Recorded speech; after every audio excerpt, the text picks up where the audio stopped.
नमस्कार, मैं हूं पुनीत पाठक और आप देख रहे हैं छत्तीसगढ़ की बात। बहुत स्वागत है आप सबका। नेशनल हेराल्ड केस में राहुल गांधी से पूछताछ के लिए ईडी ने उन्हें अपने दफ्तर बुलाया। राहुल दफ्तर पहुंचे। कार्रवाई के विरोध में कांग्रेस पार्टी ने पूरे देश भर में शक्ति प्रदर्शन किया। मुख्यमंत्री भूपेश बघेल और संसदीय सचिव विकास उपाध्याय भी दिल्ली में ईडी कार्यालय के घेराव में शामिल हुए, अपनी गिरफ्तारी दी। इधर रायपुर में मोहन मरकाम के साथ कांग्रेस विधायक, नेता, कार्यकर्ता सभी ईडी दफ्तर के घेराव के लिए पहुंचे, धरना दिया। कांग्रेस ने आरोप लगाया कि राहुल गांधी जनता के असल मुद्दे उठाते हैं, इससे घबराकर भाजपा केंद्रीय एजेंसियों का दुरुपयोग कर रही। तो इधर बीजेपी ने कहा, ऐसी पूछताछ जो गुजरात में सीएम रहते नरेंद्र मोदी से भी हुई थी, तब कोई हंगामा क्यों नहीं हुआ, ना कोई आरोप लगाए गए। वैसे ना ये आरोप नए हैं, ना इस तरह का हंगामा नया है, लेकिन अब सवाल ये उठता है कि आखिर दबाव की सियासत कौन कर रहा है, ये प्रेशर पॉलिटिक्स कौन कर रहा है।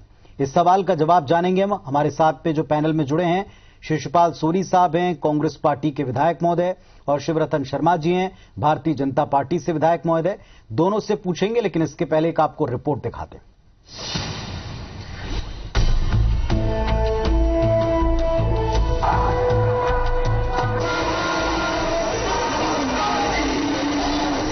कांग्रेस के पूर्व अध्यक्ष राहुल गांधी की ईडी के सामने पेशी के विरोध में कांग्रेस ने दिल्ली समेत कई शहरों में शक्ति प्रदर्शन किया।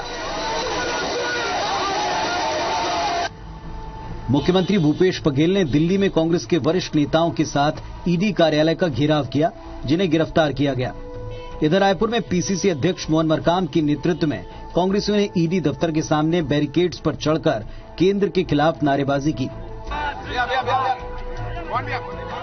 कांग्रेस ने आरोप लगाया कि मोदी सरकार केंद्रीय एजेंसियों का दुरुपयोग कर विपक्ष को परेशान कर रही है। आज जिस प्रकार से नेशनल हेराल्ड के मामले में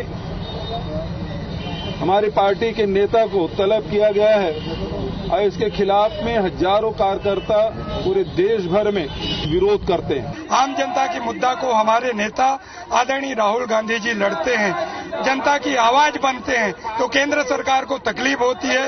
इसीलिए केंद्रीय एजेंसियों के माध्यम से नोटिस भेजा जाता है। हमारे नेता डरने वाले नहीं हैं। सत्य परेशान हो सकता है, पराजित नहीं हो। ईडी की कार्रवाई के खिलाफ कांग्रेसी नेता राहुल गांधी के समर्थन में सड़क पर उतरे, तो दूसरी ओर बीजेपी तंज कस रही है कि कांग्रेस का प्रदर्शन चोर मचाए शोर वाली बात है। बीजेपी ने गुजरात के तत्कालीन मुख्यमंत्री नरेंद्र मोदी से पूछताछ का उदाहरण देते हुए कांग्रेस को कटघरे में खड़ा किया। ये तो चोर मचाए शोर वाली बात हो गई कि आप ईडी के दफ्तर जाने से डर रहे हो और पूरी टीम को ले जा रहे हो। न्यायालय के ऊपर भरोसा होना चाहिए और ईडी एक स्वतंत्र जांच एजेंसी है।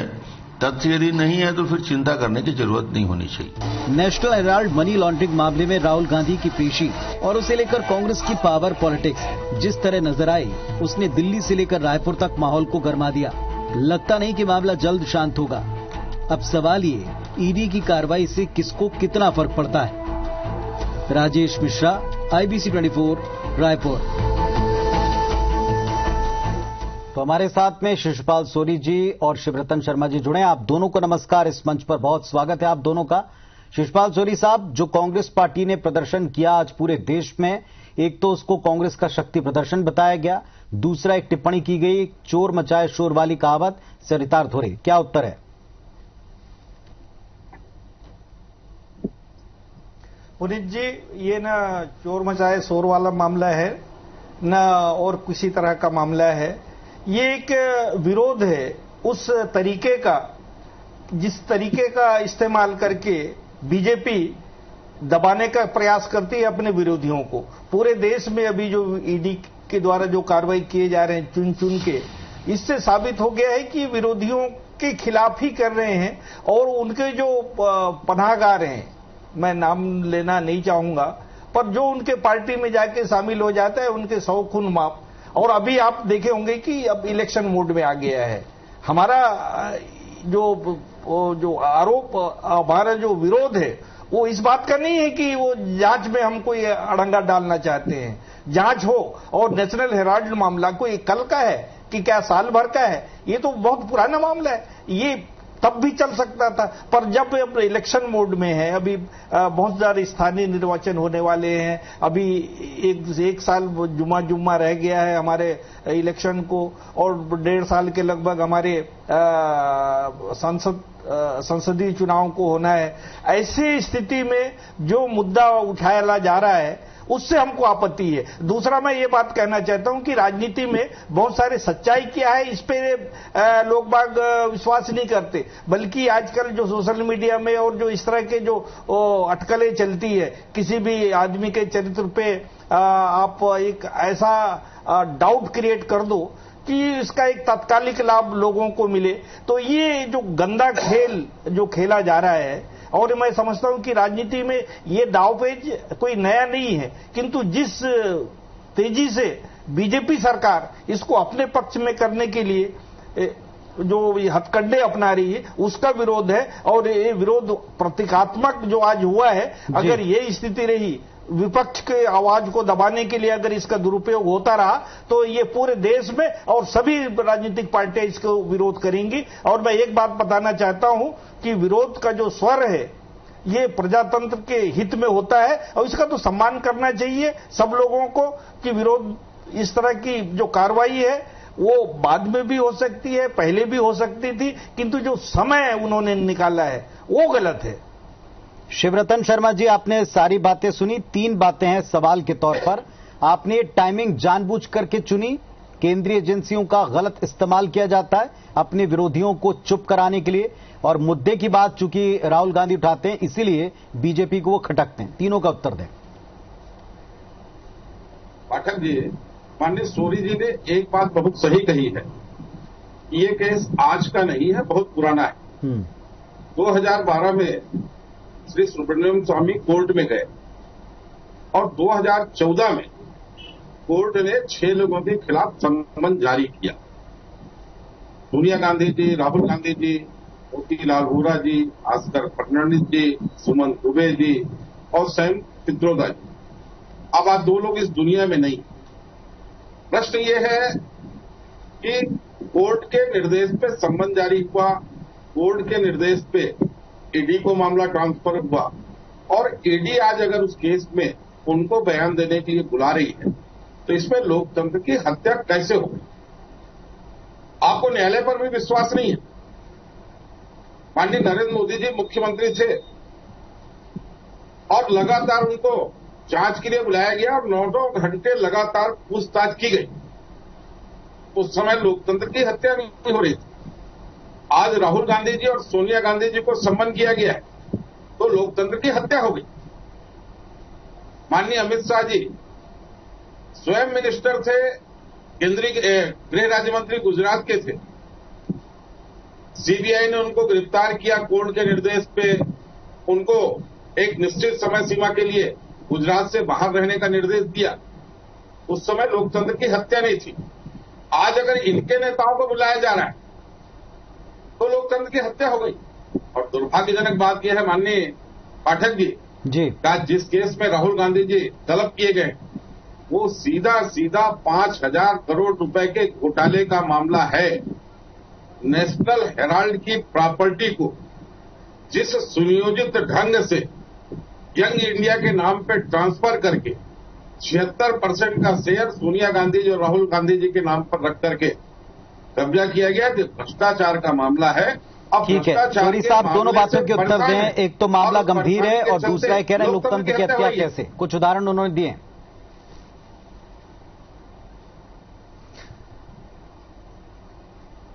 ये मामला गंभीर है कि नहीं है ये कोई अंतिम निर्णय नहीं हुआ है। दूसरा, हमको न्यायपालिका पे पूरा भरोसा है और संविधान में की जो आत्मा कहलाया जाता है अनुच्छेद, जिसमें ये किसी भी व्यक्ति को न्याय पाने का अंतिम कोशिश तक जो संवैधानिक अधिकार दिए गए हैं, उस पे हमको विश्वास है और हम इस पे जाएंगे। पर ये अभी से कह देना कि ये मामला इतने करोड़ का है, ये इसमें दोषी है, ये मैं समझता हूं कि व्यक्ति की गरिमा को ठेस पहुंचाने वाली बातें हैं। और हम न्यायिक जो प्रक्रिया है उसके तहत अगर अंतिम रूप से अगर ये बात होती है तो सबको स्वीकार होगा। हमको भारतीय संविधान पे और भारतीय न्यायपालिका पे विश्वास है। और जहां तक लोकतंत्र की हत्या, हम इसीलिए कह रहे हैं कि ये जो समय की जो बात होती है, अभी जो आज के तारीख में जो राष्ट्रीय स्तर पे जो माहौल बन रहा है चुनाव का, तो ये जो समय की हम बात कर रहे हैं, ये जो बोलते हैं मुखर होके, जो राष्ट्रीय समस्या को उठाते हैं। अभी राहुल गांधी जी ने जो बेरोजगारी पे, जो महंगाई पे जो मुद्दे उठा रहे हैं, उस पे तो उनका कोई जवाब है नहीं। अब ये अन्य शर्मा जी उत्तर दें। मुद्दे से महंगाई बेरोजगारी पर जवाब नहीं, इसलिए आप इनका इस्तेमाल करते हैं। इसलिए हम कह रहे हैं कि राज्य, देखिए पहला तो पाठक जी, माननीय सूर्य जी ने अभी कहा कि हमें न्यायपालिका पर विश्वास है। अगर न्यायपालिका पे विश्वास है तो न्यायालय के आदेश पर माननीय राहुल गांधी जी को, सोनिया जी को सम्मन जारी हुआ और न्यायपालिका पे विश्वास है तो आज ईडी ने अगर तलब किया, इसमें लोकतंत्र की हत्या पर वो बार-बार टाइमिंग पर सवाल उठा रहे हैं शर्मा जी। माननीय सौरी जी से मैं पूछना चाहता हूं कि आज लोकतंत्र की हत्या कैसे हो गई जब आपको न्यायालय पे विश्वास है तो? नंबर 2, आप टाइमिंग की बात कर रहे हैं। अरे स्वतंत्र जांच एजेंसी है और वो जांच एजेंसी बुला रही है। आज चुनाव को 2 साल दे रही है। चुनाव समय बुलाते तो आप बोलते चुनाव समय नेताओं को बदनाम करने का प्रयास किया जा रहा है। 2012 का मामला 2014 में कोर्ट ने सम्मन जारी किया, इसमें टाइमिंग का क्या लेना देना है?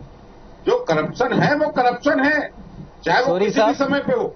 और स्वतंत्र जांच एजेंसी अपनी सुविधा अनुसार करप्शन की जांच कर सकती है। आप अगर गलत नहीं है तो जांच शर्मा जी से क्यों कहना चाहता हूं, आपको किस बात का भय? ये क्या सिर्फ नेशनल हेराल्ड वाला ही मामला है जो 2012 से लंबित है? हमारे देश में ऐसे सैकड़ों के तादाद में आज अगर न्यायपालिका के पास अगर केस हैं तो इससे भी बड़े बड़े केसेस हैं जो बड़े वर्षों से लंबित है। सवाल उसका नहीं है, सवाल ये है कि जो सिर्फ राहुल गांधी पे, आज की तारीख में राहुल गांधी क्या है, ये अपनी बात उठाने वाले एक सशक्त राजनेता है, इतनी तो उनकी है उनकी। बाकी पूरे इस सिस्टम में उनकी भूमिका क्या है? नेशनल शर्मा जी, आपके टारगेट पर केवल राहुल गांधी हैं? हमारे टारगेट में ना राहुल गांधी है ना सोनिया गांधी। जो भी हो रहा है कोर्ट के निर्देश पे हो रहा है, पहली बात। और दूसरी बात, आज नेशनल हेराल्ड की बात करें जो द एसोसिएट जनरल से ट्रांसफर होकर यंग इंडिया में गया, उस दोनों संस्थाओं में कौन है? द एसोसिएट जनरल के अध्यक्ष रहे माननीय मोतीलाल जी वोरा, कांग्रेस पार्टी के कोषाध्यक्ष रहे माननीय मोतीलाल जी वोरा। यंग इंडिया का गठन हुआ तो यंग इंडिया के डायरेक्टर मंडल में कौन रहे? सोनिया गांधी जी, राहुल गांधी जी, माननीय मोतीलाल जी वोरा, माननीय आस्कर फर्नांडिस जी, शौरी साहब आप उत्तर दे सकते हैं। प्रतोदा जी। तो कुल मिला के संस्था में रहने वाले व्यक्ति दोनों जगह एक ही है।